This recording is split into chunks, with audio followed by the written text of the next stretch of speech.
Good morning, friends. I didn't realize I still had myself like backstage when the intro finished. I was sitting here doing my dance in the chair. Thanks for being in here, y'all. We got Purple Peril, Sam J, Kathleen Fleck, as always. Thank you, Kathleen. Anonymous Mystic, Teppy26. I miss anybody? Oh, we got Stacia 001. Several OGs in here, a few new people. Nick Meehan, morning, everyone. Holiday in Montana. Good morning. Thank you all for dropping in. As usual, I have impromptu lives because I never know how I'm going to feel. Like we've been talking about in the Sharilla the Killa lives, I have POTS. So obviously, I have opinions about her attempt to use POTS as a defense, and they're not good opinions. Hey, Tiffany 4129, Joe King Road. Good morning, everybody. Thanks for being in here. We got Trip the Light Fantastic. Awesome.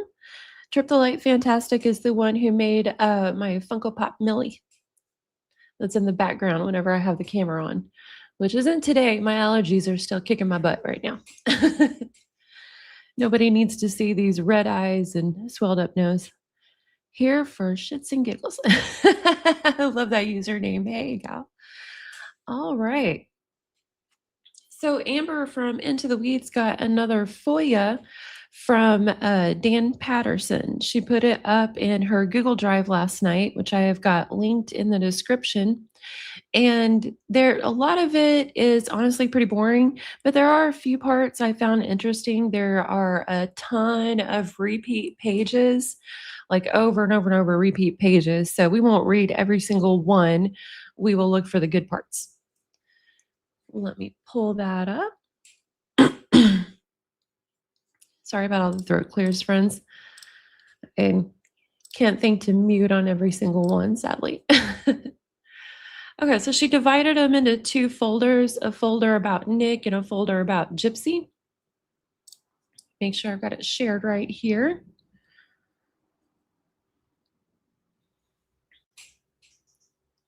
There we go. Haley Sarah 888. Good afternoon from a very sunny England. Awesome.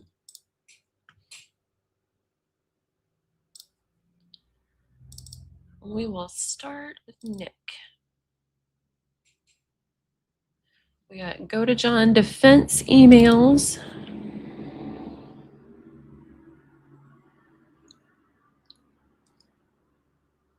And a lot of these appear to be just, trying to schedule things. So I'm going to scroll a little bit and see if there's anything interesting in here, because there's nothing interesting to me anyway about all of their back and forth trying to schedule things. Here it says, we would propose doing the Dr. Frank's deposition on the 29th, pending his availability, and Miss Blanchard on November 1st.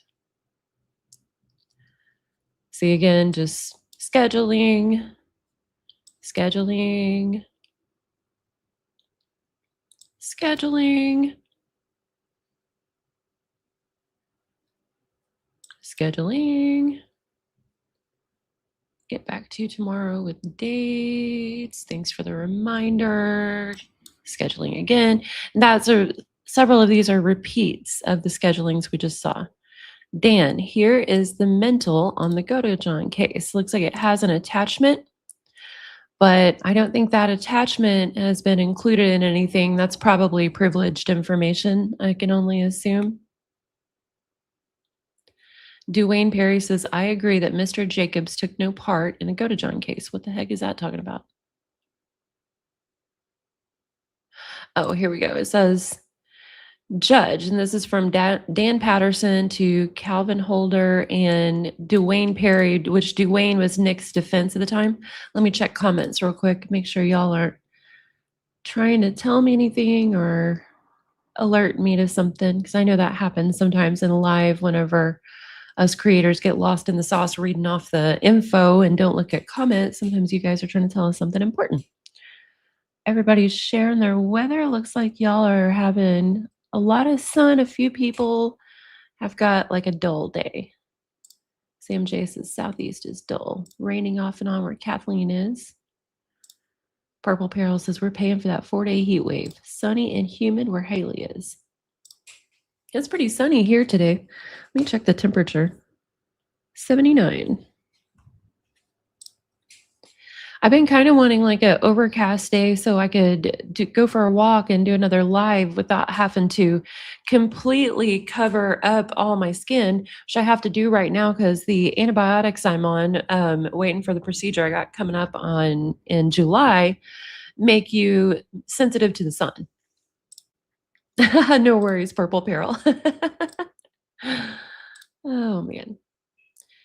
Nick Meehan says in Queens, New York, sunny and warming up quick. Queens, New York. Interesting. Oh crap. Oh, there it is. Oh, I just realized it opened the page in a new tab. So I've been scrolling, thinking y'all could see and you couldn't. My bad. Let me fix that. There we go. Okay, so like I said, this is from Dan Patterson to someone else in the court, copied Nick's defense. He says, Judge, it has been called to my attention that when you went on the record in the above case, you announced that the state was represented by myself and APA Michael Jacobs. I've copied Dwayne Perry above and asked that you issue a docket entry to correct the record of appearances and show that I alone represented the state today. As background, it was a pretrial conference. I was waiting in the jury box, and when the case was called, took the open seat at counsel table next to APA Jacobs, who was in the courtroom for other cases. APA Jacobs is a former public defender employee that worked in Mr. Perry's office. For that reason, he has been screened from the Go-to-John case and has no access to the file in that case. I believe you listed him on the record simply because I sat down beside him. As will be shown in the rest of the transcript, APA Jacobs took no part in today's proceedings. Will you please enter a correcting docket entry with regard to the appearance today? I've copied Dwayne, and believe he will agree to this corrective docket entry. Okay, so that was a nothing burger too. Let's move on there. Scheduling again. Scheduling again. Dan Patterson says pretrial is set to my family vacation. Blah, blah, blah. Scheduling. Scheduling. We have a trial set and issues are different for each defendant at this PTC. Could we please schedule Blanchard for the 19th and Go-to-John at the 20th? Judge, this family vacation again, more scheduling. Dwayne, Nick's lawyer, says both. We are not representing an NGRI defense, however. I will file a discovery response listing him as a witness probably Monday. Looks like that was in response to Dan asking, are you providing as mitigating information or notice of Frank's the witness? What is NGRI defense? Let me Google that real quick, y'all.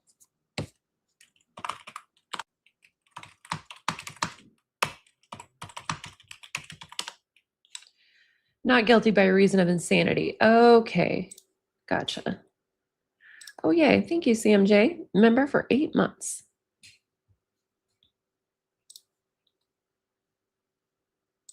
Okay, so they were not going for insanity as a defense. That's what that's saying.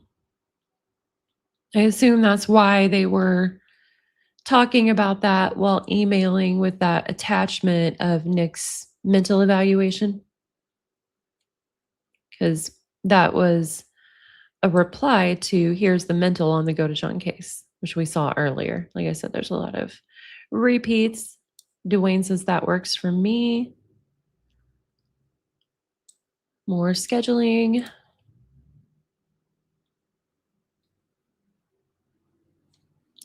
More scheduling.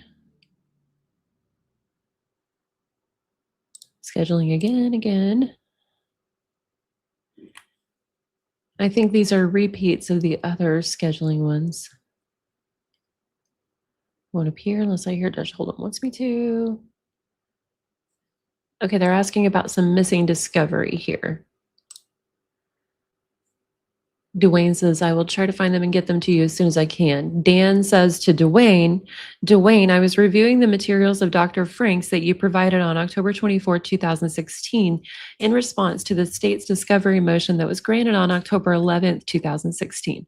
The following materials provided to Dr. Franks, referenced in his report on page 2, are missing from the discovery provided to the state. Individual psychoeducational report, School District of Alice West, Milwaukee, Social Security Administration records, Medical College of Wisconsin progress note by David Severance, MD, disability report by Dr. Michael Goldstein, MD.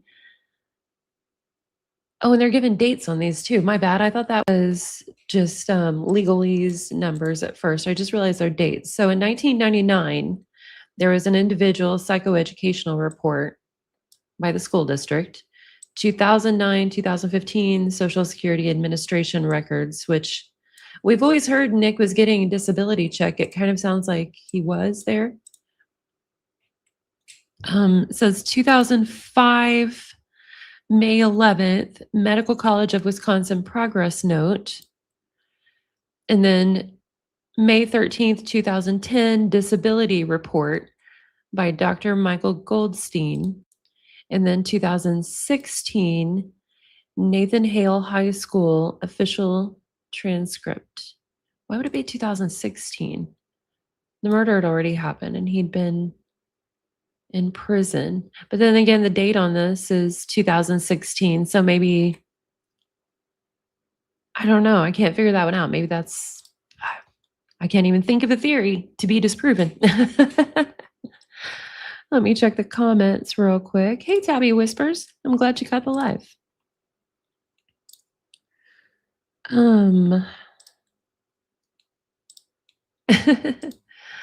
Okay.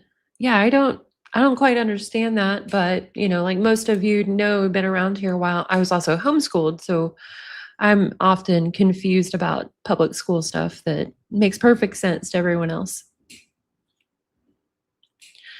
Dwayne says, I have presented the offer to my client and he has decided not to accept it. He did indicate he would plead to concurrent 15-year sentences on 2D and ACA. I will get the documents that you requested by Wednesday of next week.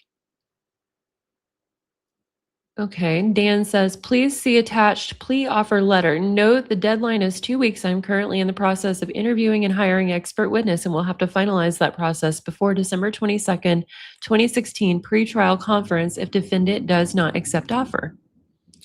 And the date on that one was December 2nd, 2016. And it was December 9th, like 7 days later, whenever Dwayne replied and said Nick did not accept it. It doesn't look like they're going to show the letter in this document, but I think it's included in this file, so we'll get to it. And I was, when I skimmed over it, I was a little surprised. It wasn't what I thought I remembered hearing. Now, this is more scheduling for Nick's mental evaluation. So I've hired Dr. Robert Denny to examine the defendant. He has reviewed the copies provided by Drs. Franks of his testing, but the following are so poor they can't be deciphered.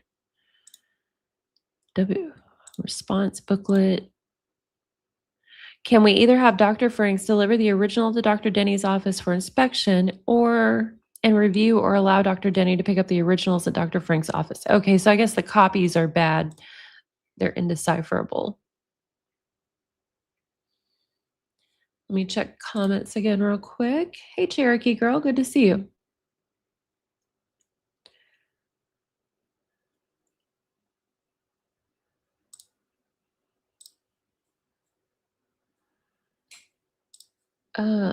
Let's see. If there's anything else in this. It goes on for quite a while, but I think it's a bunch of scheduling.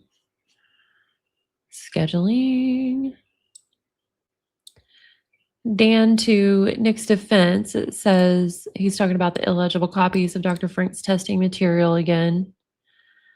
Would you please update me on when and how you will be providing those materials? I saw Nathan's note from the PTC that you were going to get us legible copies of Dr. Frank's testing materials. I don't think we've received anything. Okay.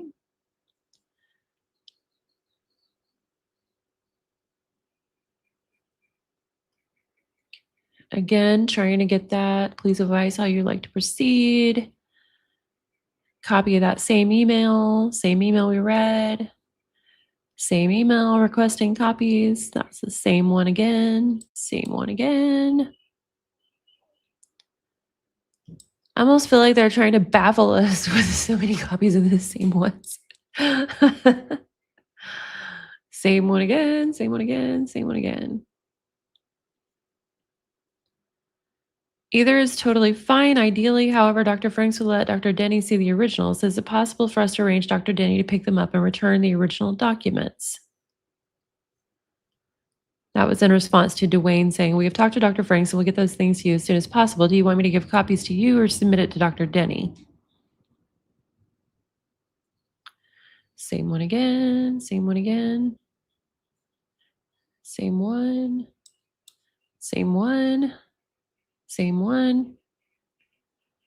Good Lord. This goes on, I think, for like half the document, just copying the same requests and scheduling requests over and over and over. We should be able to arrange that. We will talk to Dr. Franks. Copies, copies. Anyway, okay, I'm going to stop. I think this is just going to be copies over and over and over. Let's switch real quick. Let me check the drive real quick. Like I said, I believe the plea offers some plea communication. Yeah, here we go. Let's open this one.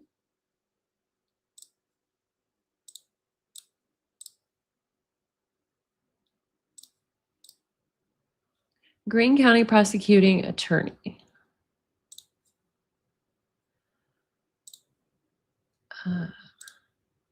Dan Patterson, December 2nd, 2016. Okay, Dwayne Perry. This is Dan writing to Dwayne.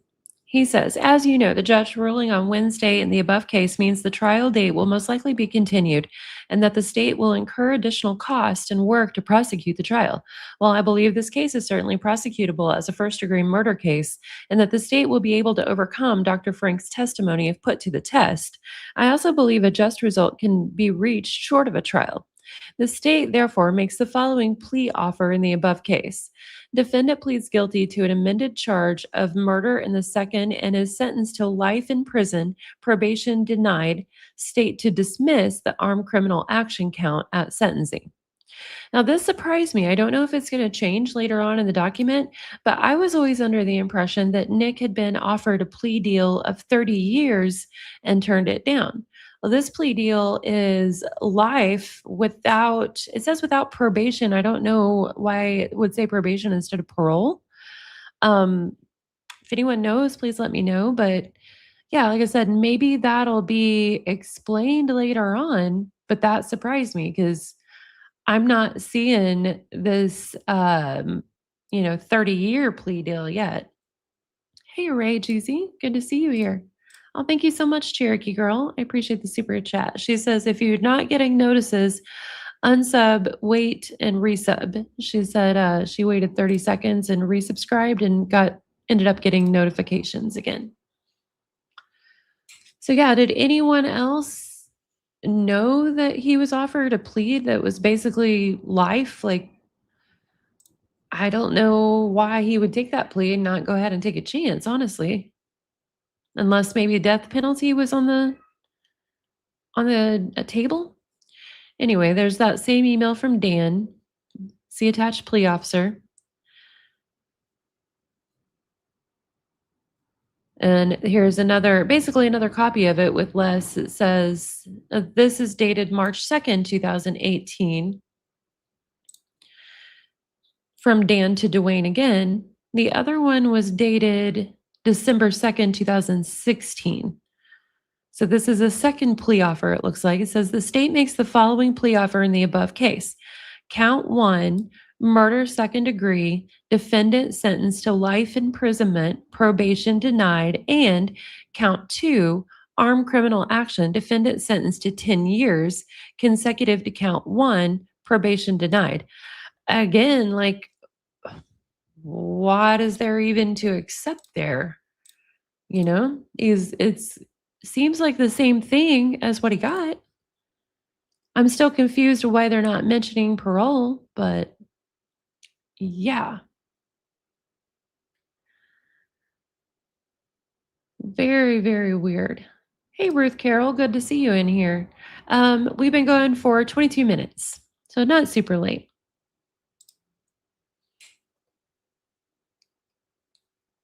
Okay. Oh, thank you so much. Nick Meehan gifted 5 memberships. I appreciate that. Congratulations to everyone who got one.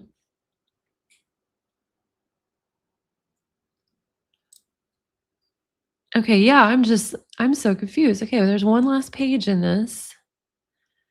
It looks like a formalized version. State of Missouri versus Nick Godejohn, defendant.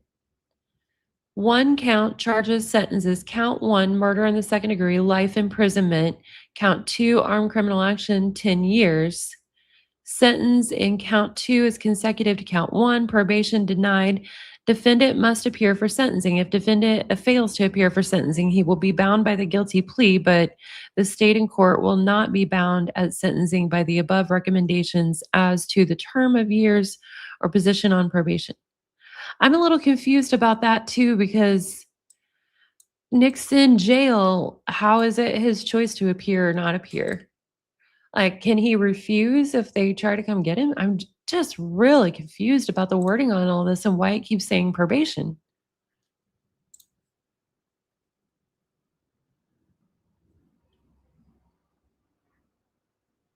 Chasa Nova Blue says, I got a membership from Nick Meehan. Awesome. Awesome. Awesome.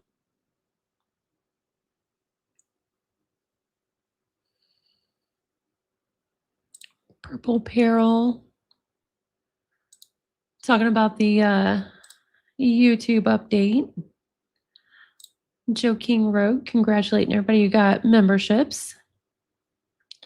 Yeah, and that's the end of the document about plea communication. I'm so confused.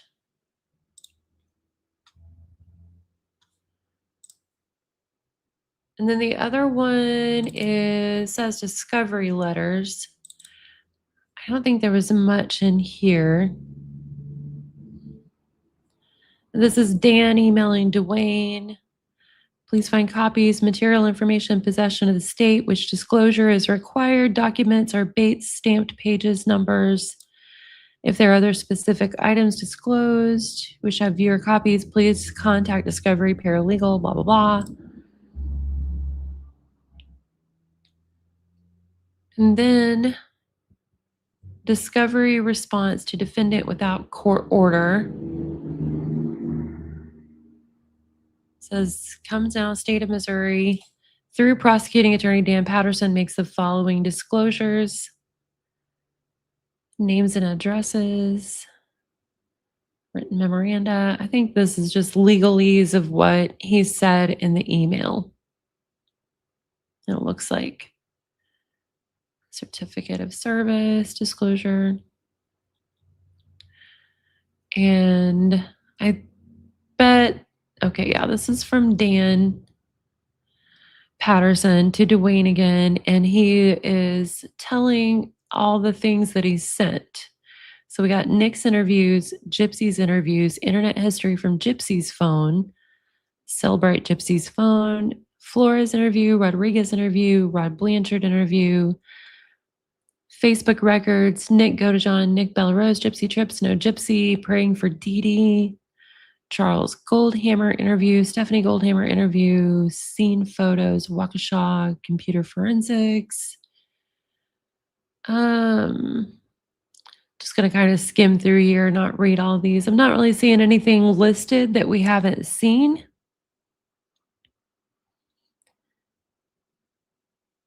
Bunch of bunch of stuff there. Talking about Walmart surveillance videos,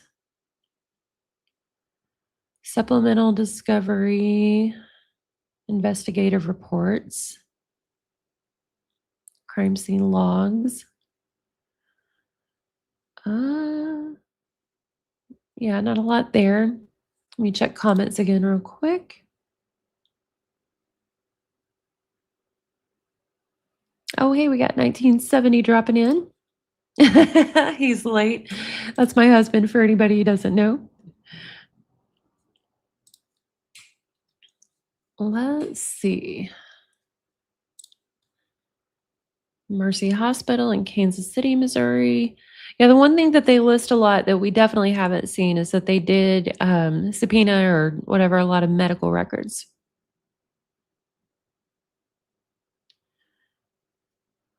Stuff there. This log goes on and on. I think this is the same log again.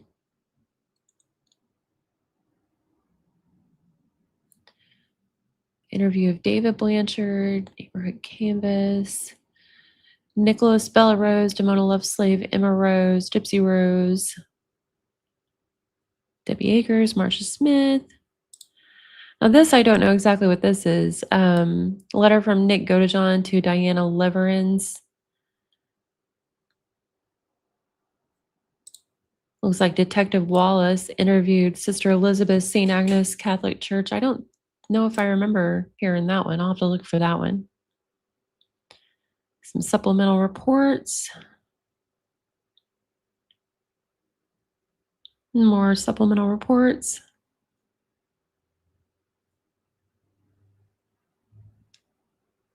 Supplemental reports again. MSHP lab DNA report. Carlos Eriks. I don't know what DNA report that is. More supplemental reports.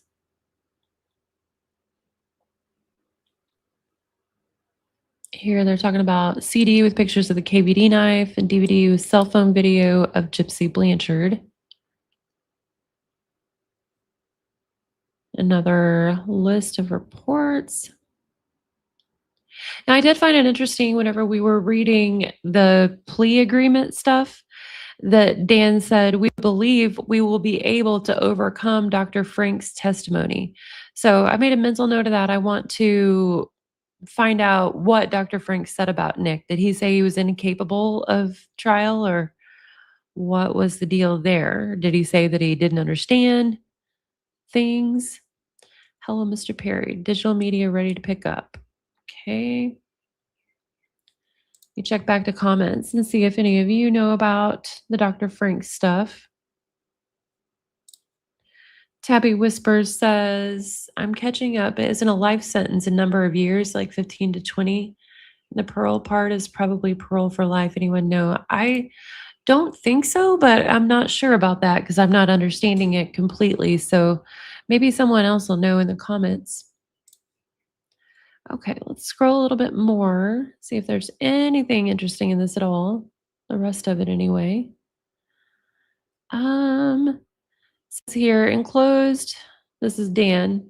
With this letter, please find a Q copy additional material and information received by the state that is being disclosed pursuant to Missouri Supreme Court Rule 2503, a copy of the video tablet visitation between the defendant and ABC's 2020.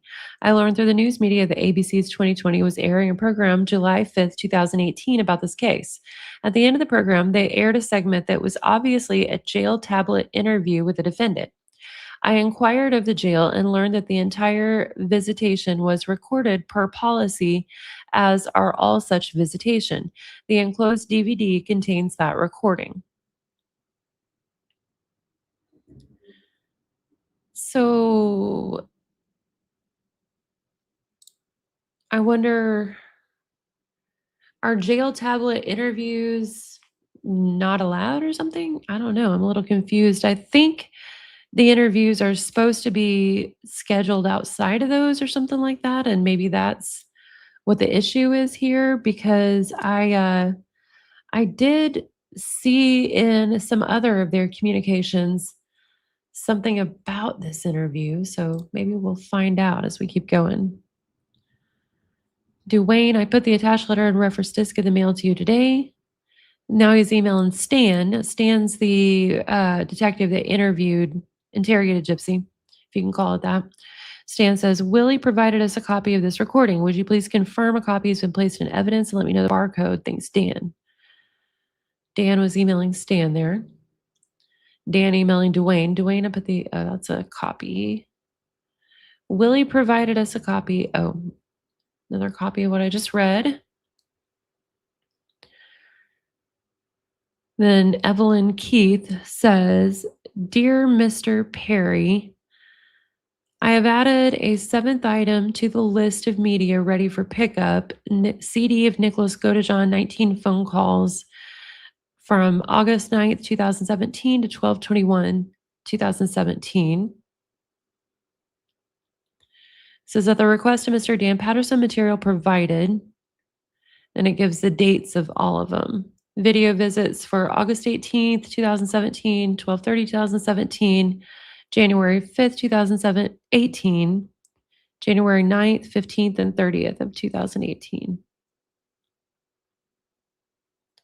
It's a list of those again.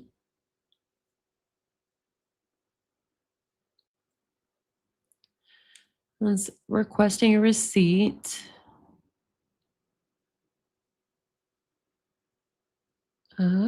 Supplemental discovery. Attached in this memo, please find additional material and information received by the state and disclose hereby pursuant to Missouri Supreme Court. The attached documents are the official death certificate and amending affidavit, Bates stamped pages. Nathan can do October 22nd, 23rd scheduling again. He says, we would also like to take a short deposition of Dr. Franks. They're trying to schedule to overthrow whatever it was that Dr. Franks said. And here they're looking at the days in footage.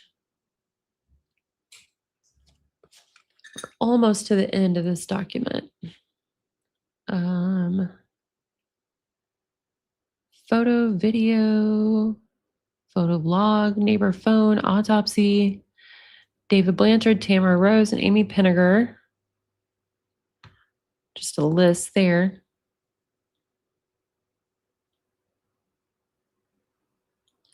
And here we've got Waukesha County Sheriff's Office Detective Alan Voss disclosed to me that he retired with normal retirement June 26, 2016, and having been on medical leave from March 2016 to the first part of April 2016, following diagnosis of PTSD, depression, bipolar, and OCD. He first came symptomatic in the first part of 2016, and the diagnosis did not have anything to do with the Blanchard-Godejohn case and did not affect his work on that case or his perception or recall of that investigation. Since his retirement, he has applied for and receives SSD. I do not believe any of the above is admissible impeachment material, but felt in an abundance of caution I should disclose it to you. I would appreciate if you let me know if you plan to examine about any of this, so I might first seek a protective order. Basically, if you're going to go after that, I'm going to seek a protective order from him, which I don't know. I doubt that, just on, my unprofessional feeling, I doubt that his diagnosis did have anything to do with that, Let me check comments again real quick. Haley says, nice to be in a friendly, drama-free live and chat. Thank you, Haley. Little Kitty says, I am late as always. No worries. Thank you for being here. Okay. And this is Dan to Dwayne again. Oh, Lord. It says, attached to this letter, please find copies of additional material and information received by the state and disclosed hereby pursuant to Missouri Supreme Court rule, blah, blah, blah, blah, blah. Disclosed materials. As you will recall, on October 30th, 2018, during his deposition, defense expert witness Dr. Frank disclosed his speculative notes on Nick and Gypsy attachment. Dr. Franks indicated he created these notes over the weekend of October 28, 2018. Therefore, we asked computer forensic analysis Michael Costello to examine the evidence to see if there were items relevant to Dr. Frank's speculation with regard to the defendant's identities.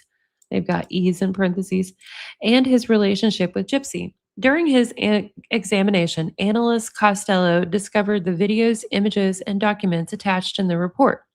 I'll have a copy of the report with the referenced electronic material available for you Monday, November 5th, 2018. The materials in the report are as follows. Items 1 through 29 are videos created by the defendant and found on evidence item Lenovo ThinkPad. Note the 16 highlighted videos, items 1, 2, 4, 5, 6, blah, blah, numbers, are new discoveries, while the other unhighlighted videos appear to be duplicates of videos found on the defendant's other laptop computer and have been previously disclosed. Items 30 through 33 were located on the defendant's desktop computer, and items Z whatever and include image of Caitlin topless created June 13th, 2014, Caitlin's document created July 7th, 2014, an unfinished list of her favorite things similar to the one he did with Gypsy and also in the same font as the ownership papers he created for Gypsy attached. Image of Caitlin topless created June 26, 2014. Image of Caitlin, June 26, 2014. Items 34, 46 were located on item defendant's hard drive B, Hitachi 60 GB, and include items created 2010, 2011, many relative to the defendant's prior relationship with Caitlin, or documents about control, similar to those created by him in his later relationship with Gypsy. Of note are image 34, extra text created on January 27, 2011, about surviving after being bitten. Image 38, titled Special Traits, created June 6, 2010, with questions about someone being submissive. Image 39, text file titled My Levels of Anger, referencing grape. Item 42, a text file titled Message, created on September 27, 2011, that refers to his vampire side. Item 43, a text filed Important Message. It says attached, so no description there. Items 40, 41, 44 through 46 are images of Caitlin from folder titled My Lovely Baby Girl Soulmate Caitlin, created or modified in 2010 and 2011. I will have files generated by analyst Costello available for you Monday, November 5th, 2018. Let me know if you cannot pick this item up and I will arrange to have it delivered. Yeah, I know a lot of people were, kind of annoyed whenever I went over the Facebook messages and I'm like, yeah, y'all, the Victor thing, we kind of thought that Gypsy created that for him. That was honestly my impression, but that's not the case because he talked about asking in the Facebook messages to Caitlin if she remembers his vampire side. Let me get a drink of water real quick, y'all.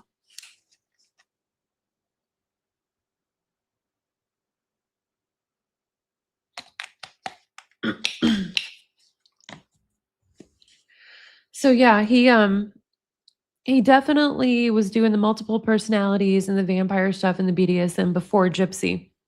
Now, I don't believe at all Gypsy's story that he totally got her into that. We know better than that from Dan's testimony, that she introduced him to power exchange and control and, all role playing. Well, he said he already did role playing, but they enjoyed it together. So Gypsy trying to pretend, in my opinion, that she didn't know anything about any of this stuff before Nick is just as crazy as anyone trying to pretend that Nick was completely innocent of all this stuff before Gypsy. I don't think Nick had the capacity to understand things as well as Gypsy. He probably, got wind of this stuff early on in his internet perusing and got kind of obsessed with it. I doubt that there was any girl he talked to that he didn't make an attempt with. But again, that's no different from Gypsy.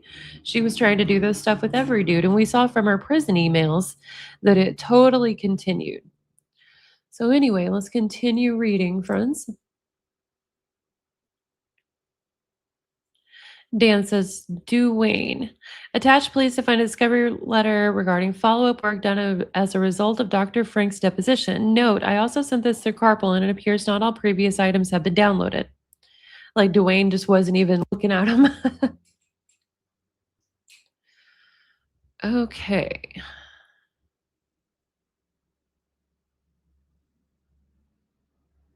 What on earth is this? Dear Mr. Perry, pursuant to Brady versus Maryland and Giglio, I don't know how to pronounce that, versus United States, I'm providing you with a summary of all felony and misdemeanor convictions for the witnesses in the above named matter.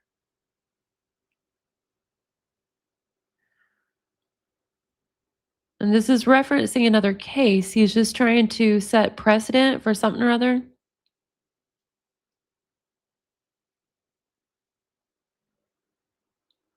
But then here he references Kimberly R. Blanchard. Kimberly R. Blanchard on 5/16/2006 in the Circuit Court of Greene County, Missouri.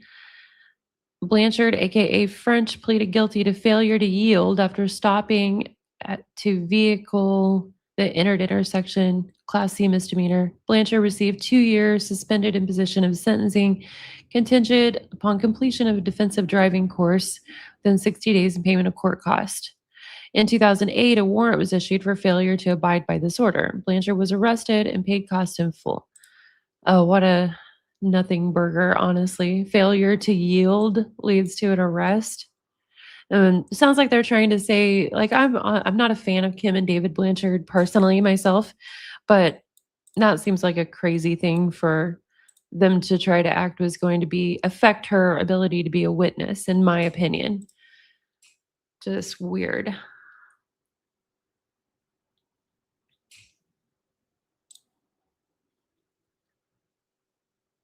Let's see. What do we got on down? Duane attaches a recording of a brief interview our investigator did with Gypsy. Phone interview of Gypsy Blanchard on 11/9/2018. Do we have that? Let me take a screenshot of that real quick so I can look in my FOIA videos later. Duane, I may use one or both of those as demonstrative exhibits with Dr. Denny. He's talking about his attachments here. Bell curve demonstration exhibit. Bell curve Anastasi. I don't know what that's talking about. Oh, it's this here. Something about an IQ score, I guess. And that's the end of that document.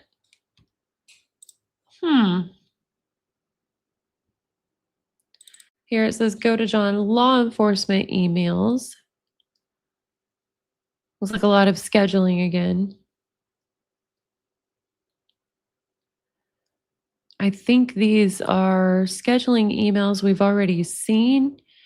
It's just that they also met criteria of law enforcement emails, so it's a lot of copies, is what it looks like. Yeah, they're talking about scheduling a quiet room and Nick unhandcuffed for Dr. Denny's evaluation. Yeah, I'm pretty sure this is all copies. Let me scroll to the bottom and up. So if there's anything we haven't seen, it'll probably be at the bottom with all these copies. Didn't drag it down. I was reviewing this case and see you let a victim witness know you are on vacation. We may still need you. Please advise what your plans are for the week of February 13th. Oh, I saw victim witness and thought it might be something. Please contact Julie Watson and the victim witness to set up a pretrial appointment. What is victim witness? After setting, because we may be going to DOC to take a deposition of Gypsy one of those days. Schedule an appointment, provide a copy, blah, blah, blah. All this is stuff we've read. Okay. I don't think there's anything worthwhile in this one that we haven't seen. So let's go out of this one. We've looked at all these. Actually, on those defense emails, they're in a Word doc. So I can probably search. Hey, my novellas, good to see you in here. The April 7th, 2016 one. What are you referring to, my novellas? Sorry, I read so much stuff there, doing rattling off things. I'm not sure which one you meant. Let me go back to this, go to John defense emails. And I'm just going to search for plea. Oh, it's bringing up please. Plea offer. That's where he said he presented and did not accept it. Attachment. Oh, it's only there 4 times. What else could we search for to try and find anything meaty in here? Witness 4 of 6.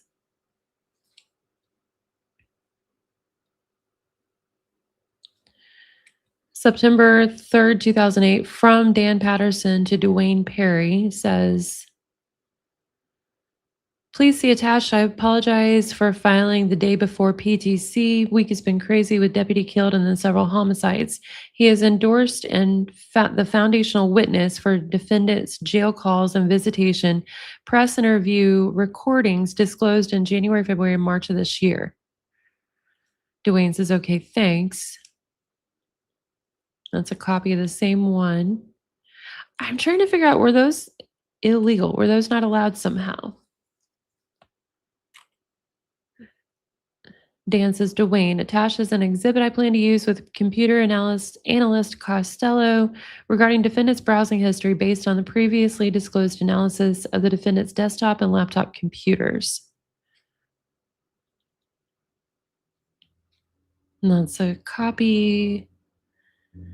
Scheduling. More. That's a copy of one we saw before where they're talking about the different days in discs and stuff.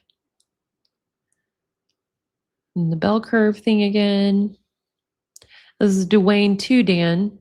Dwayne says, I do not have, they're talking about Dr. Denny's report. That's the subject. Dwayne says, I do not have an unmarked copy of this report. When reviewing his report, I had made some notes. Do you have an unmarked copy that could be sent to the judge? I would appreciate if you could send me an unmarked copy of Dr. Denny's report to send to the judge. If it's easier, you could send both reports to Judge Jones. On another issue, DOC will require that your office send a letter saying who will be at the depot from your office and what electronics to bring. I can send you a sample letter that we use. Dwayne, okay, I will email Dr. Frank's report now. That's a copy of what we just read. Asking for a copy of a DOC level, Dr. Frank's report. I emailed Dr. Denny's report to you and the judge already, Dan says. Copies. Lord, the copies. Dwayne, can you remind me what article? Dan says, Dr. Franks, did you ever find that article you were going to get to us last week?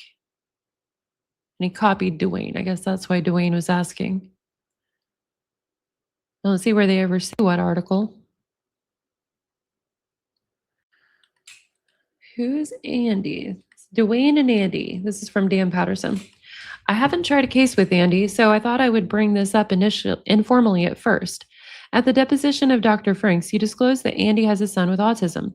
There are some attorneys who might attempt to introduce the fact to the jury through voir dire introductions, however you pronounce that. Voir dire, I don't know. Or otherwise. I assume, however, that you all would not attempt to produce that irrelevant information to the jury. Please let me know if this is something we need to litigate in a motion in limine. I presume we do not, but thought we should at least have this informal discussion.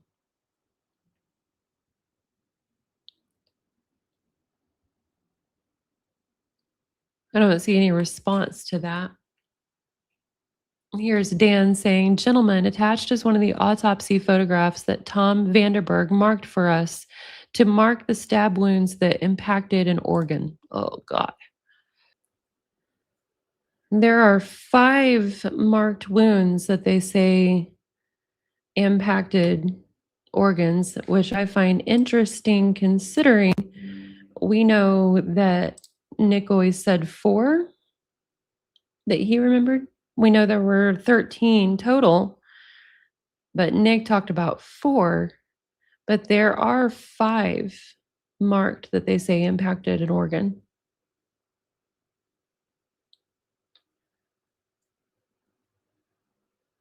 Okay.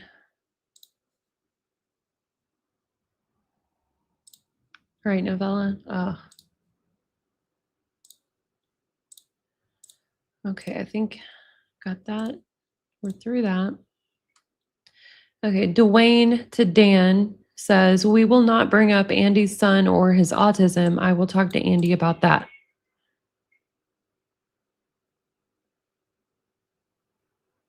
It looks like Andy his email address is mspd.mo.gov. So I assume maybe he was someone on the case. They might try to discredit his work or something.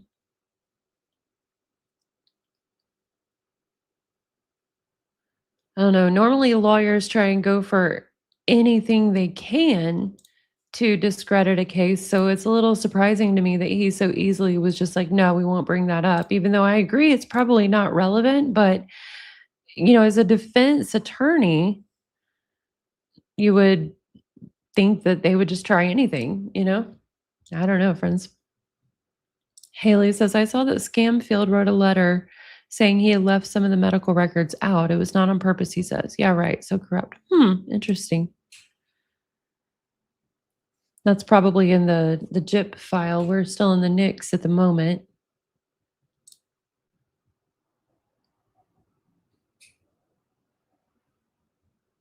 I don't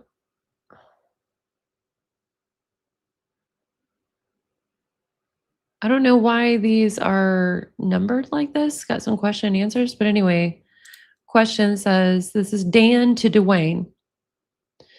And he says, oh, you know what? Look, y'all, Dwayne has the same email address as that Andrew guy. So that Andrew guy's probably a public defender, not a cop like I was initially thinking. Sorry, y'all. Okay, anyway, this says, can you point me to one specific article that says that? I think I can find it because the research contains numerous references to developmental delays and developmental disorders with autism. That is more of a choice of language that I use to try and convey his level of functioning. Question, so it's not language that's generally accepted in the field then? Answer, it's not as formal as the language that will be used in a research report, but I think it's consistent with that language. Kent Wesley Franks, PhD, October 31st, 2018. Question, is it generally used in the field? Answer, that they're more childlike than adult? And question, yes. Answer, I've seen it before. Question, where? Answer, in journal articles. Question, which one? Answer, I'll have to look it up. I think I could find something and give that to you. Question, and will you do that and provide that to us? Answer, I'll work on it. Question, how long do you think that will take? Answer, reference to autistic adults being childlike. I can get that by next week. So I guess that's Dan sending Dwayne a transcript of where it was said that they would get the article, because Dwayne says, can you remind me which article? And that's what Dan replied with.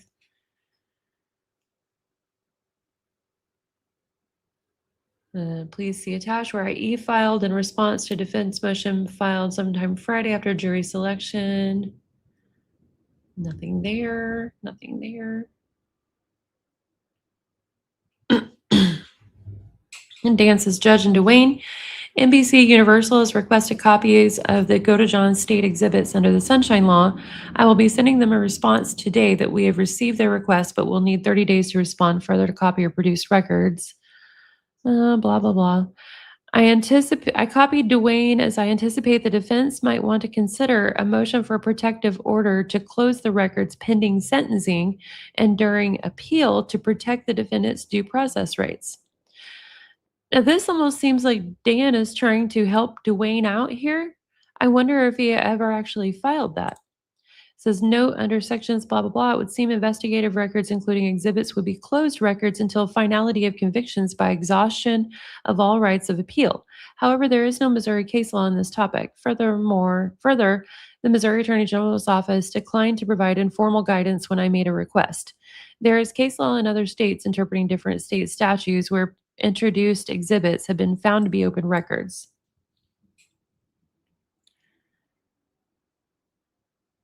Do we have a response from Dwayne? I don't know. Oh, this is the email from NBC, I believe. Mr. Myers, congratulations on the outcome of the Nicholas Godejohn trial. Thanks again for providing a copy of the Gypsy Blanchard preliminary hearing exhibits. As you might expect, my client, NBC Universal, would also like to obtain a copy of exhibits that were admitted into evidence of the Godejohn trial. Of course, NBC is willing to reimburse the copy and mailing expense. Thank you. Have a happy Thanksgiving.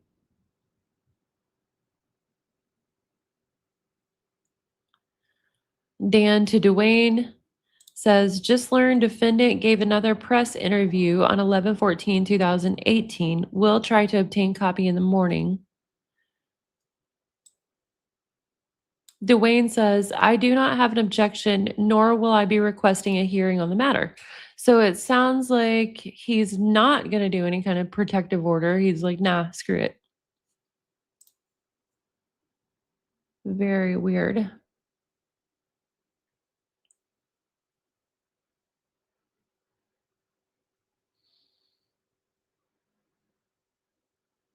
Super strange.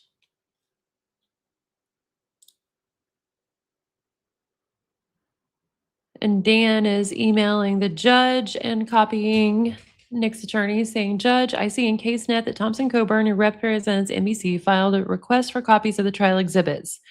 I do not know that it is necessary to set a hearing on that request and attach a proposed order for the court to order unless Mr. Perry wishes to make an objection or have a hearing. That's what Dwayne was answering. Here's Dan again. Oh, that's a copy about those legible copies. Another copy, another copy. And that's the end of that one. Okay.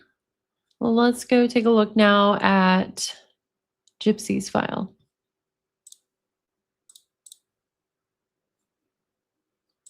Let me share that screen again, y'all.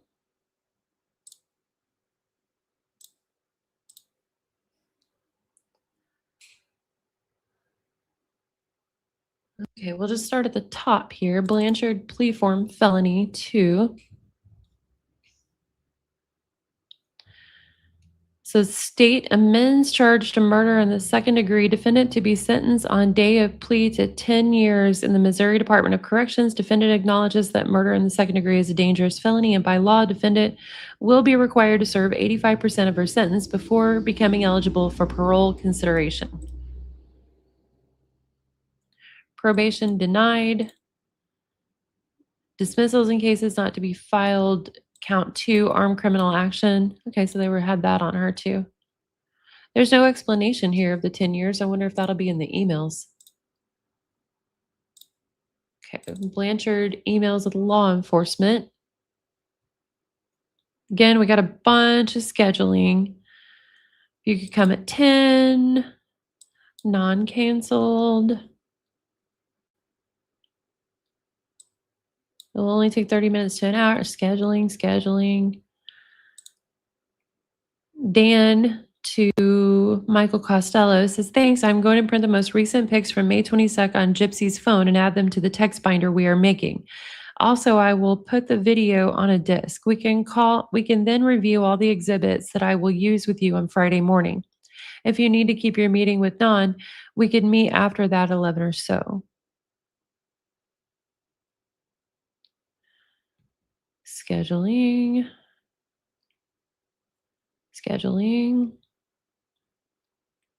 More scheduling, a copy of what we just read, another copy, Another copy. Kevin and Jeff. So this is Dan Patterson, July 5th, 2016. You will hear today that Gypsy Blanchard pleaded guilty. The jail will not receive paperwork on her sentencing until late next week after July 12th from Division V. Oh, Division 5. Sorry, I forgot my Roman numerals. This is by design, and she is to remain in the Greene County Jail until that time. Please do not transport her to DOC or to another county until you receive orders from the court. Dan says, thanks. I'm going to, oh, that's a copy, what we just read earlier. Scheduling. Please see the attached copy of the 3A transcript with my initial review with changes shown to show what I think corrections are the corrections based on my initial review of it for your review and confirmation for the correction. I have a meeting with Non about a federal case at 10. I'll see if I can get that changed. He didn't answer when I just tried calling. So scheduling again, more scheduling. That's a copy of what we just read. Copy of what we read earlier. Copy. More scheduling. Someone named Jim Stanley to Dan says, I teach explosives all day at Greene County block training. I should be done by 1600 if that will work for you, sir. Scheduling. Copies.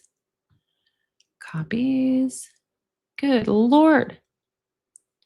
Okay, Dan to somebody named Curtis Hunt. Curtis, I have passed the information on Taylor Mays to First APA Nathan Chapman about this case. With regard to Godejohn, Mr. Crippen does not offer information that is critical to our case, and our case is not set for trial until at least November 16th. I would not therefore hold up the disposition of Mr. Crippen's federal case. I am, however, interested to know if Mr. Godejohn did, in fact, get in trouble at the jail for attempting to contact Miss Blanchard by leaving a message on the wall in the rec areas of the jail. If so, I would appreciate copies of any jail reports documenting that investigation and any statements made by Mr. Godejohn as part of that disciplinary matter. Well, we know that did happen for sure. But I think the jail didn't quite realize it at the time and told them that he didn't or something like that. This is someone named Curtis Hunt to Dan, copying Jameen Sackman. Says, Mr. Patterson, I received information from the Southwest Missouri Cybercrimes Task Force officer in charge, Chip Root, of a suspect in one of their investigations where a proffer was conducted. This is about the Crippen guy and Taylor Mays. Charles Root to Curtis Hunt. Attached are the two supplements we talked about regarding the proffer I conducted, blah, blah, blah. Stan Hancock says, Dan, I have 2 interviews from 2 inmates from 1516 I still need to complete. The information was not a lot, but they both stated Nicholas made comments about Gypsy giving him the knife and gloves. I am working on them now and will hopefully have them to you by today. I also have a letter written by Nicholas and one by Gypsy to family members. You may already have the copies of these letters, but I will work on a report for these also. And then he sends a cover letter to Stan to use for his report. That's a copy of what we just read. Stan, that would be great. Dan saying, is it fine to just package them and log them in evidence as is? Do you want a copy of the judge's order to put with them so it's obvious why they're being retained? Says, log them into evidence without scanning or putting onto a disk. That makes me wonder if that's why we don't get those in FOIAs, because there weren't copies. Stan says to Dan, Dan, I do have all the case notes from the investigators involved in this case. I was just wanting to confirm about the transfer of notes to a disk. This is not a normal procedure for us to scan them to a disk. We do, however, collect all case notes and package those notes into one package, then log the package into evidence so it is in one place. I currently have the notes to go into evidence as of today. If you're wanting them scanned down to a disk, we can, but this will take some time to complete.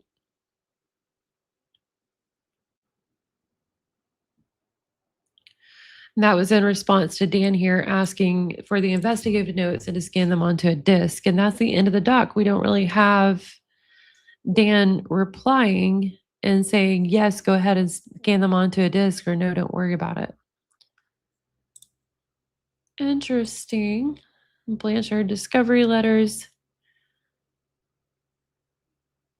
This is usually just legalese of like the the search warrants and stuff they need for all that stuff. Material provided, Facebook records, Christian dating for free, DVD Greyhound video, days in surveillance. Yep, we know about all of that. The Walmart surveillance, we know about that. Interview with Nick, interview with Gypsy, Gypsy's cell phone, Flores Rodriguez. This is a copy of what we saw in Nick's file. Audio from Elizabeth Prazer, GoFundMe, blah, blah, blah, blah, blah. Yeah, I'm pretty sure we've seen all of this. The Walmart videos. Crime scene log reports.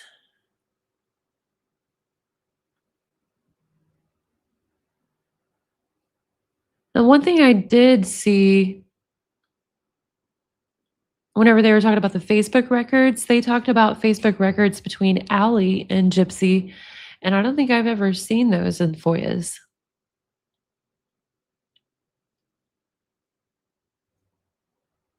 Christian dating for free, list all their devices, the Dell laptop, HP Pavilion, Lenovo ThinkPad, Lenovo SN, like all kinds of stuff. Oh, Yahoo accounts, DeepJip1. I've never heard of that. Have y'all? Oh, DPJip1 is probably DDP tree. I read that as DeepJip1. It was like, woo. Cajun Angel 1, Snow Gypsy 1, and then some Yahoo numbers. This is interesting. DNA for saliva and blood from Gypsy Blanchard. DNA for saliva and blood. I guess that's taken their own to compare, probably. Sprint telecommunication. Yahoo accounts 2 Forevermore 1, Twin Flame Soulmates, and Gypsy Blanchard. Sandus Cruiser 2 GB Flash Voyager. Okay. Snow Gypsy, Cajun Angel, DP Gyp 1, Snow Gyp 1, Cajun Angel. Yeah, we know about all those. They go over Waukesha's stuff, some lab reports. Central Bank of the Ozarks Consumer Loan Officer Kim Massey.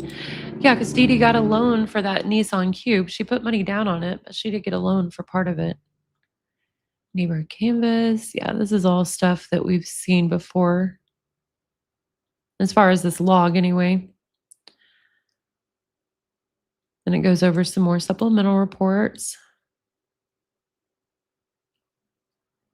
I'm really curious about that Nick Godejohn jail letter to Diana someone. I don't think we've ever seen it unless it's just something I haven't come across myself that everybody else has seen. Let me check comments real quick. Shiny Lamb 666 is just sending love. I'm working, so gifts are easier than talking. Oh, thank you so much. I appreciate that.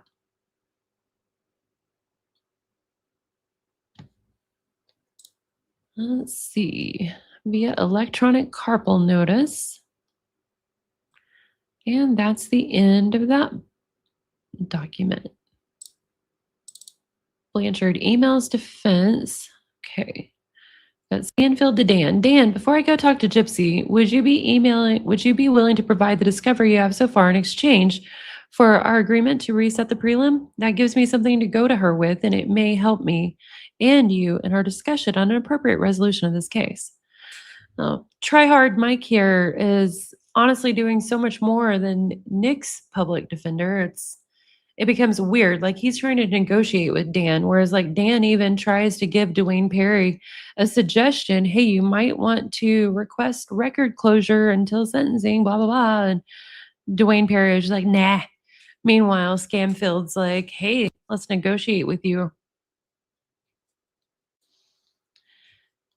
Scamfield again says, Dan, sorry it's taken me so long to compile everything. What I will be providing is a large stack of medical records. Each individual record is paper clipped separately to make them easier to read and for you to scan. I highlighted the information I believe is most relevant in many cases, wrote why next to that information, wrote why that info, wrote no, sorry, I'm having trouble with the way word sentences. And in many cases, wrote next to it why that information is inaccurate and put the true fact. His run on sentences, Mike. Also, I have personal statements from both of Dee Dee's sisters, Claudia and Dorla, Rod and Christy Blanchard, a family friend from Louisiana, as well as some photos showing Gypsy when she was younger, several news articles the family located in Dee Dee's stuff dating back to when Gypsy was younger, and various other items. My thought was that I would turn these over to you and give you a couple of weeks to digest what's in them. Then you, me, Clayt, can have another sit down to discuss questions you have in filling gaps. We talked about trying to write out a timeline and explain everything, but given the scope of the time frame, I figured that would take me forever and I would invariably miss something. Having a sit down after you read it all seems to be the simplest procedure. I will have everything I will have the everything brought to you today. Autocorrect, Mike. Use autocorrect. There was one thing we found when we went to the scene I wanted you to have particular knowledge of because it shows the magnitude of what Dee Dee was capable of. Dee Dee's bedroom was chock full of junk. In a binder stuffed under the bed, we located a blank prescription pad that was stolen from Children's Mercy Hospital in Kansas City. It does not have a particular doctor listed on it.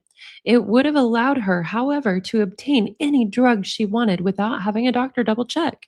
To illustrate why this is so dangerous, in the mail that arrived after the police were at the house, there was a card from a pharmacy thanking Dee Dee for the donuts that she brought them and telling her how wonderful she is for caring for Gypsy. As far as we could tell, Dee Dee filled prescriptions at numerous pharmacies and she kept records of what she filled at what locations. I included a photo of one such list so you can see it.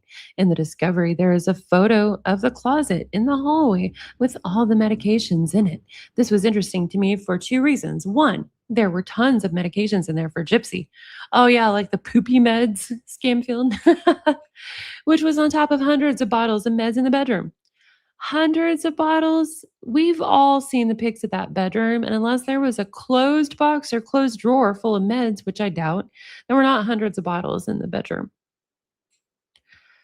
Two, the house was an absolute pigsty. However, the medications in that closet were separated and lined up. The only thing in the entire house that was organized was the medication closet.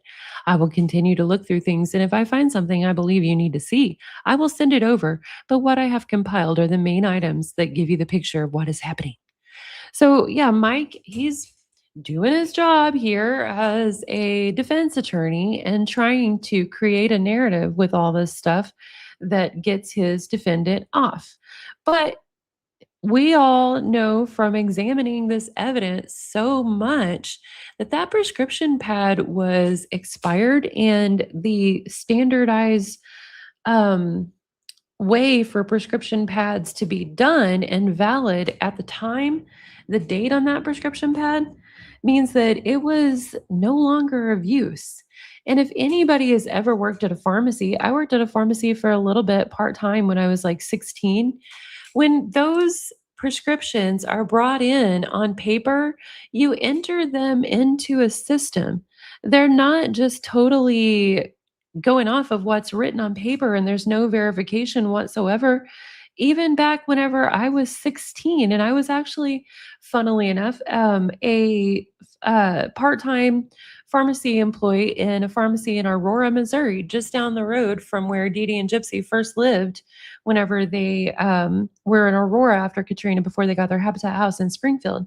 And even like y'all know, I'm an elder millennial. I was born in the early 80s.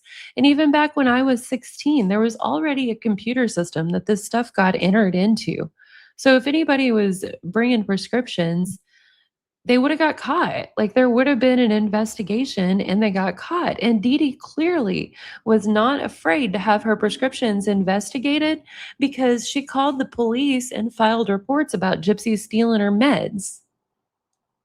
Sam J says, I think they gave her the pad to scribble on because she acted very young. Yeah, because it was expired. Probably so. My novella says, I think Guppy stole that, Pat. I wouldn't put it past her. Tabby Whispers says, this is how law works. Manipulate the other side, and then the other side just believe them. Ugh.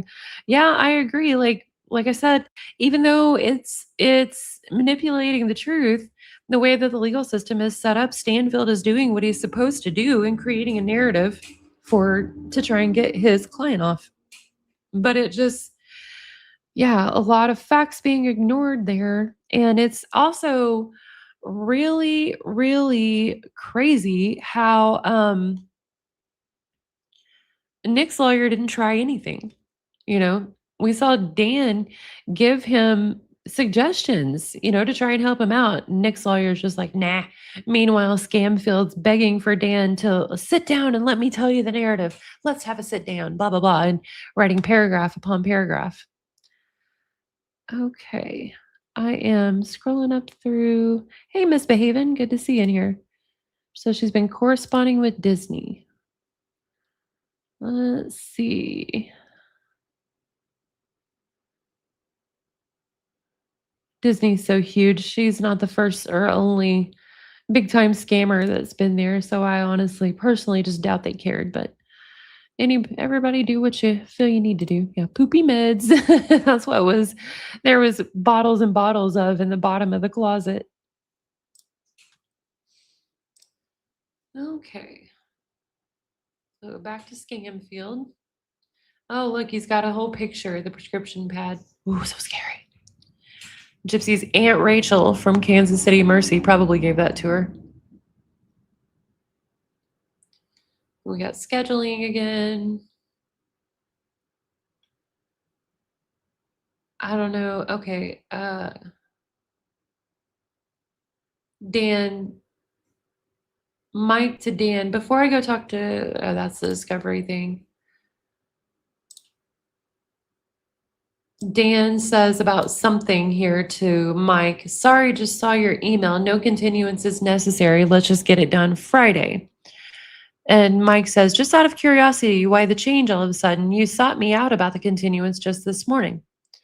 And it doesn't look like Dan bothers to reply to him. I don't think he finds Scamfield very, I don't know, important, good, worth a response or whatever. Here, this is October 9th, 2015. We're just months after the murder at this point, and Scamfield says to Dan, I've been contacted by Erin Carr from HBO asking me to do an interview for a documentary. She says that she is going to be here during the time of the next pretrial and that she is interviewing you and Sheriff Arnott. I'd just like to verify what I'm being told before I decide what to do with it. Thanks, Mike Stanfield. I don't see a response from Dan on that, but to something or other, Stanfield says no objection to Aaron Barone, courts.mo.gov. Then this is a copy of the request. Request for a camera in the courtroom for the hearing of January 11th. Stanfield says to Dan, forgot that you were handling Huckleberry. That will work. Can you send me the photos that Hancock took of Go to John and Gypsy's writings in the jail, please? Well, hopefully those are in here. Dan says, I have not heard anything back regarding the last two emails. Mr. Baker and I are interested in sitting down and speaking with you. We just need to find a date. I have time next week, except for Monday. Now, from what I've been told, that Clayt Baker was actually the lead for Mike at first, and Mike was kind of his running boy, and that Clayt was the first one who came up with the Munchausen by proxy. But I don't know if that's correct or not, but yeah.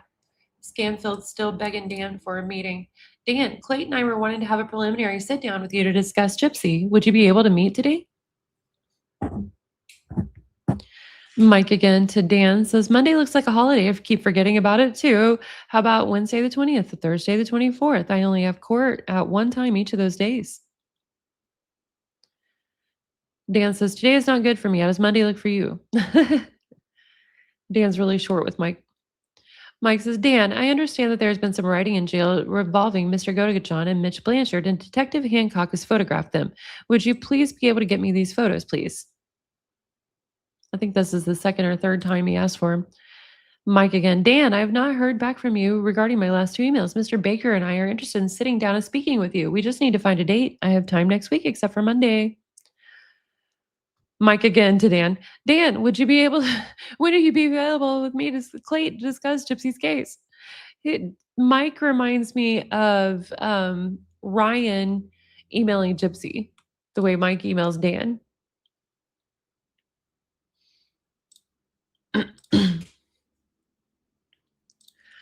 Okay, Dan finally replies, how do your schedules look next Tuesday, April 5th? Mike says, how about 9:30? Mike again? We're into 2016 now, April 7th. Dan, most of the files I received were in PDF format. I'm not able to single out a page in digital format. Take a screenshot, dude. What I am doing is printing off the pages that I believe are relevant. Most of the time, the pertinent information is contained in the doctor nurse's notes. Most of the records, however, also come with pages of test results, pulse, and blood pressure listings. I don't find that information is extremely useful. In an attempt to cut that down and focus you in on the important information, I'm taking out most of the pages that contain medical minutiae and then highlighting and writing explanatory notes in the actual pages I will provide you. I just wanted you to be aware when you receive these, there will be pages missing. I have not cut out any document because I believe they are negative for Gypsy. They are simply pages full of unnecessary medical information. The items that I am providing and highlighting, I am making every effort to ensure that you get the full document containing the comments and information so that the context is included. If you would like a complete digital copy of all the records, I would be more than happy to provide that. I just want to focus you in on the pertinent information and make sure it's as user friendly as I can, given the volume of the records. It's partially understandable, but also just gives Mike the opportunity to create whatever narrative he wants. Yeah. Hey, Murray Kell, good to see you. No worries. We're glad you're in here. Yeah, it's crazy, my novellas. Like, Mike is really like, he's trying everything. He's trying to buddy up to Dan and just do all the stuff. And Nick's lawyer just like, meh, no objection, whatever. I'm not doing that. I'm not bringing that up. You're fine. It's crazy. Judge Holden, I'm sorry about the informality of the email, but I'm in a hospital waiting room. I'd like to request a pool still camera, microphone, and still camera off the PTC Thursday, April 12th for Nick Gojan and Gypsy Blanchard murder case. Oh, I guess that's someone from the media or whatever. Stanfield to Dan again. Dan, I apologize for the tardiness of this response. I actually just requested and received a copy of her jail records. It hit my desk Friday, which is why I was waiting to respond. I will have a copy made for you and brought over tomorrow. I think our legal assistants have already made their afternoon run today. There are 174 pages of records. It also includes records from the Waukesha County Jail. I wonder if they review the record of Gypsy falsely accusing her cellmate of rape in Greene County Jail. Girl is crazy, crazy. Hey, Fluffy Stingray, good to see you. Glad you're listening.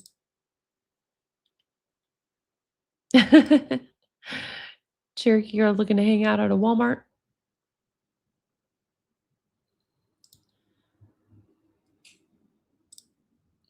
Oh, yeah, that big production of returning it to the pharmacy was so goofy.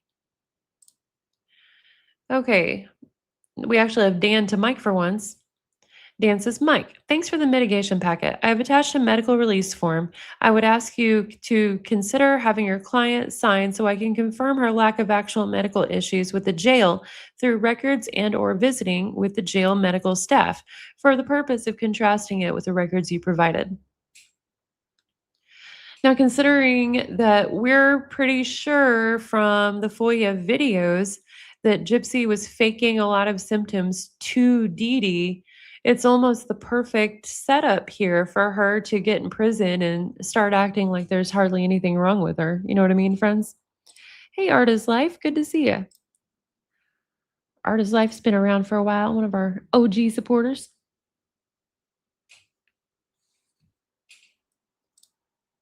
Okay, let's see what else we got. Mike to Dan again. Dan, we need to get a time scheduled to meet on Gypsy. It seems that the current fly in the ointment is Clayt. He tells me that this week the only time he can meet is tomorrow after 3. I can also do Wednesday and Thursday of next week as well. Let me know. Hopefully we can come to an agreement and close this out on July 12th. Also, Ms. Carr, the HBO director, wishes to do an interview with Gypsy while she is here for that July 12th hearing. She has no idea that a plea may be happening. This just so happens to be the date she chose a month ago to come for this. I've been putting this off as long as possible. The punchline is that the sheriff is not responding to her request to have access to the jail for filming. The only other option would be for the judge to allow the use of his courtroom after the hearing. I just wanted to let you know that I was going to approach the judge about this. Yeah, Stanfield's not only doing everything to influence the DA to try and get Gypsy off and get her a plea deal, he's also doing everything he can to get that media in there. Whereas again, like I said, we saw the communication between Nick's attorney and Dan. Nick's attorney is just like, meh, whatever. And Dan would seem to be actually trying to help her out again. Mike begging Dan to meet him again. Dan, would you be in a position to meet next week to discuss her plea again? Mike to Dan again. I would prefer the 19th. My client's father would be able to be present. He's supposed to ship out for the month of the 20th. Dan says to the judge, Judge, the pretrial is set during my family vacation. Blah, blah, blah. Okay. More scheduling. So much scheduling in these emails. Mike, I think we could do that. I'll look at maybe let me look at my calendar tomorrow and get back with you. We got Dan saying, I had wanted to meet again before my annual National Guard training, but have not had a chance to look over the jail records you recently sent over. With the holiday and trying to be in a position to be out of office June 1st through 17th, I don't think I can get it done before I leave. May we set a day now to meet the next week, June 20th, mid to late week? Dan. And we got Mike again emailing Dan about the sheriff's news release on Gypsy. This is June 2016, not long after the murder still. It says, Dan, my understanding was that you and I were somewhat on the same page as to Gypsy's involvement in the fraud her mom was committing, especially in light of the records I provided showing her mom was doing this when Gypsy was a child.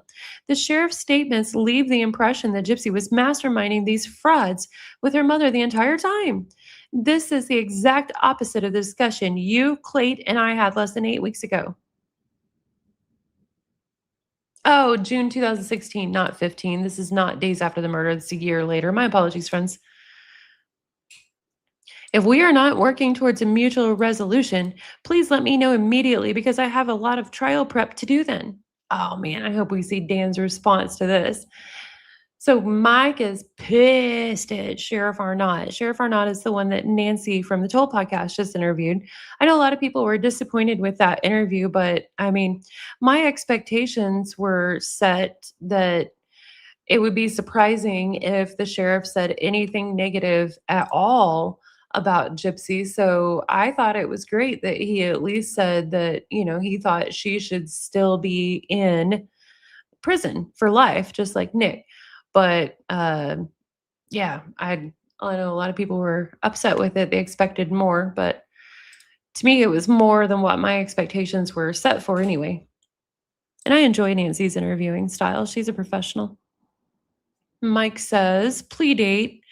Can we do the 19th? Rod Blanchard can most likely be here that day, but the 20th is the day he's supposed to go out. He might be able to push it back to be there the 19th, but the 20th is a big stretch. Oh, you know what? Speaking of Nancy's podcast, Fluffy Stingray said, hey, Brandy K, good to see you. Fluffy says, I was disappointed at how closed off he was to Nancy. She did an amazing job. My novella says, I thought it was good. Marikel says, I thought it was another important piece to get in the whole story of GRB. Yep, exactly. Teffy, it was good. Cherokee Girl, Fluffy, I was disappointed, not going to lie. Sam J thought it was good. Murray says Nancy is a fantastic interviewer. Brandy, it's uploaded on her YouTube channel now. She had trouble with her upload yesterday. She intended to post it at noon, but she didn't have it pre-uploaded. She thought it would upload pretty fast, and instead it took literally hours. So it was up on Spotify for quite a while, and people thought it was only going to be there, but no, it's up on YouTube now. But anyway, so one thing is I saw a lot, and I didn't actually see this on my own. I got emails about it.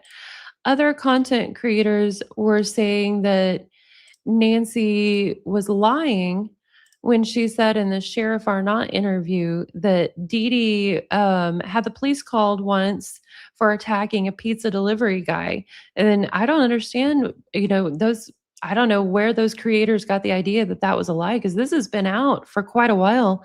Into the Weeds got this FOIA. It was a small FOIA that Amber did to get all of the police reports or investigative reports that referenced Dee Dee Blanchard before the murder.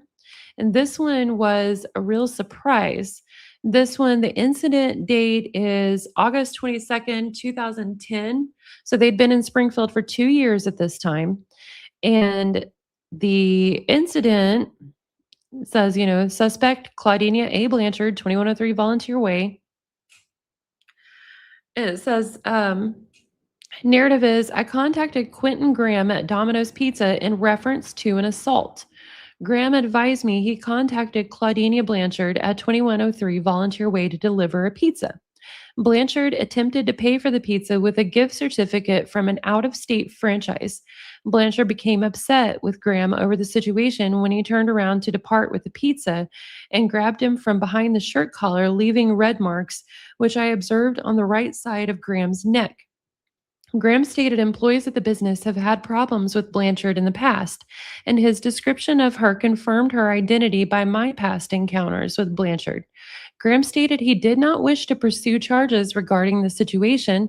However, he wished a report to be generated due to past incidents with Blanchard to substantiate the incident to store management.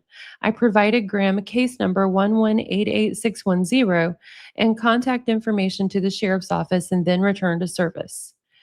So, this happening does not mean in any way that Dee Dee deserved what happened to her. That it doesn't mean that she was, always a bad person. It doesn't mean that the stuff that Gypsy said about her is true. It means that she did a wrong thing and lashed out physically at someone. And that's all that it means, in my opinion. It does make me think that there is probable likelihood that Dee Dee probably smacked Gypsy around, like many people of her age and raising thought was fine to do with kids whenever they were smarting off. I don't think it's good or great, but I kind of recognize that that has changed over time. And yeah, I don't like it, but I think that could have happened. But that in no way to me validates I was chained to a bed for 2 weeks and with a dog leash and all that. I do not at all think that that happened. I just don't see it. But I do, we know by that report that Dee Dee did have the propensity to lash out with her hands. Hey, Highland girl. Let me get back to the narrative now from Scamfield. Although we did that little detour. Okay, they got more scheduling emails. And then we got here, it's just scheduling again. We already read that one, talking about Aaron Carr coming. Scheduling says the 5th will work for me and Clayt. And Dan actually replied here on this one. Says, could we please set Gypsy Blanchard to Tuesday, July 5th? Leave Go to John set on July 12th as previous. Blah, blah, blah, blah, blah, blah. Yes, Judge Holden is available. All of our jury trials have gone away for that week. Nothing else is set. Scheduling.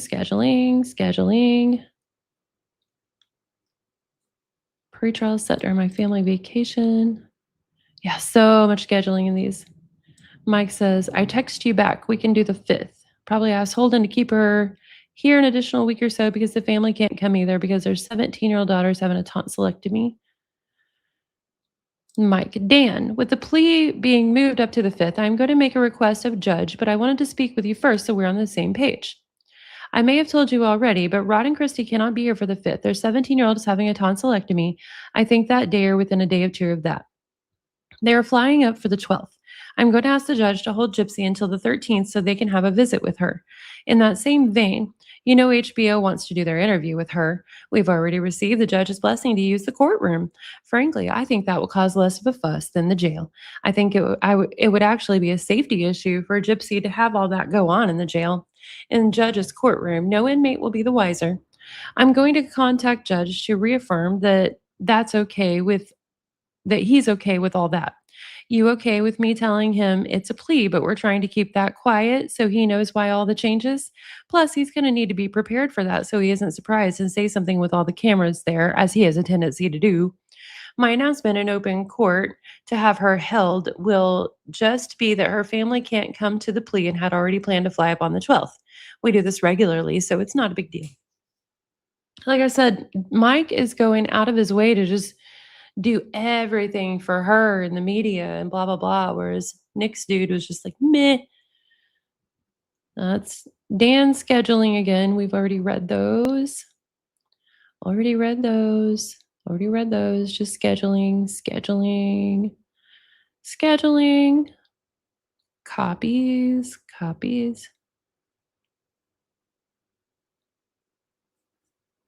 More copies. Dan talking about his family vacation. Dan to Mike again. Yes, what you propose below is all fine with me. Attached for your use in preparing Miss Blanchard is a draft plea agreement. Looks like this is what he was replying there to Mike's stuff about using the courtroom and holding her for the family to be able to see her. I guess that means Greene County had to pay to house her an extra day instead of Chillicothe, but it's all Missouri taxpayer money anyway.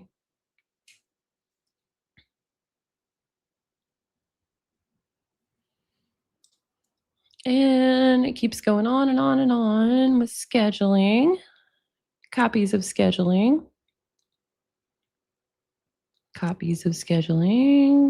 talking about Rod, Pimp Juice Rod.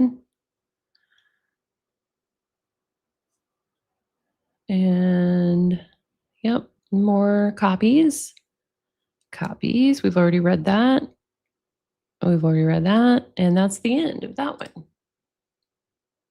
Oh, wow. That's the end of both of them. Okay.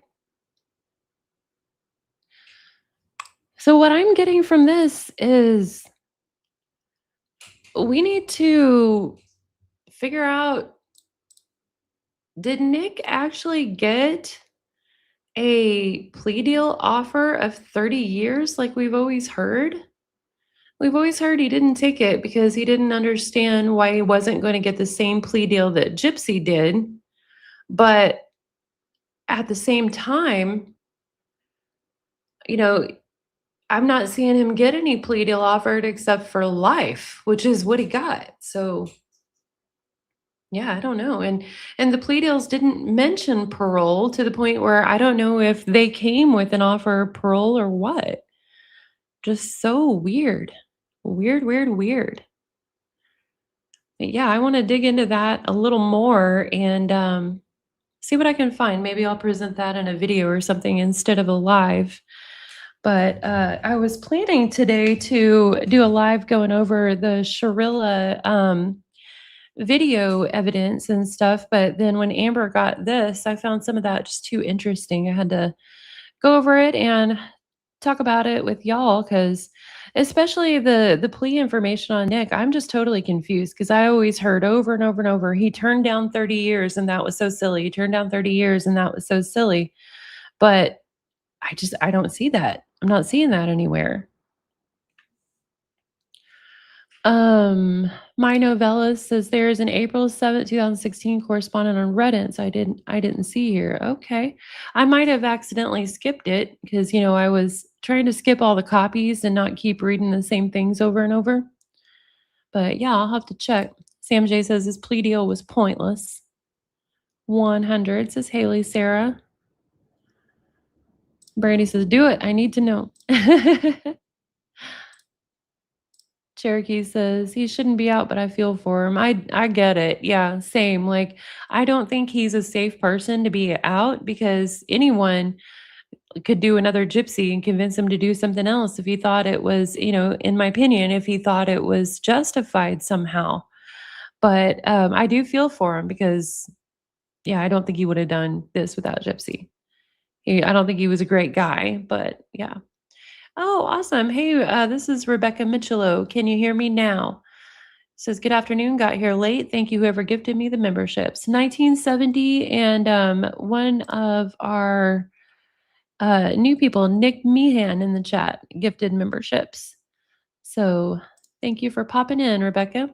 But yeah, I'm winding down now because we just finished all of the new documents from Dan Patterson. But yeah, just let me know what all y'all think. If you need to take some time to digest it, come back and let me know in the replay comments because I am just so confused and I got to find out more about Nick's plea deal offers. So I will dig into that and hopefully we'll be back tomorrow, probably with more Sharilla stuff and maybe hopefully with a little more information on Nick's plea officer offers, and we'll find out what's going on. So, oh, Tuffy says my novellas, I think it was page 21 of that document. Awesome, thank you. I will take a look. Cherokee Girl says, I sent you a Disney letter. Thank you.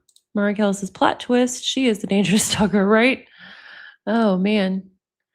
No problem, Rebecca. My lives are a little bit sporadic because, yeah, the way I've been feeling lately, I never know if I'm going to wake up feeling good or not. So I try not to schedule them too far in advance just to, get everybody scheduled and waiting for it and then me wake up feeling bad and have to cancel it. So I just kind of schedule my lives depending on how I feel that morning. But yeah, thank you all for dropping in. We'll go ahead and end here and hopefully I will see y'all tomorrow. Have a good day, friends.